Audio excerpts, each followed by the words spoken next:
पवन सिंह के गाना हमारा के खूबे झुमाइला। कहनी कोक पियावे के कढ़ार के पियर पियाइला। कहनी कोक पियावे के कढ़ार के पियर पियाइला।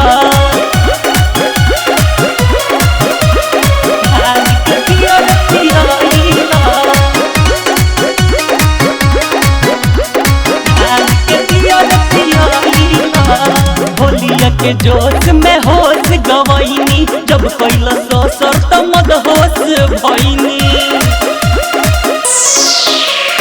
होलिया के जोश में होश गवैनी जब कैला ससुर त मदहोश भैनी। कह के सपोटे फुट देला बाते बात में तू फसाइला। कह के सपोटे फुट देला बाते बात में तू फसाइला। कहनी कोक पियावे के कढ़ार के पियर पियाइला। कहनी कोक पियावे के कढ़ार के पियर पियाइला। कढ़ार के पियर पियाइला। कढ़ार के पियर पियाइला। देह सिहर जाता पाला लागता भीतर नशा के सुतार में रंग देला गदर गदर।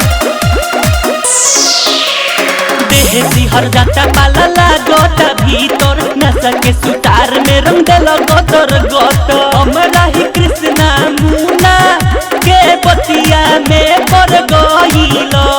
हमरा ही कृष्णा मुना के बतिया में पड़ गइला। कहनी कोक पियावे के कढ़ार के पियर पियाइला।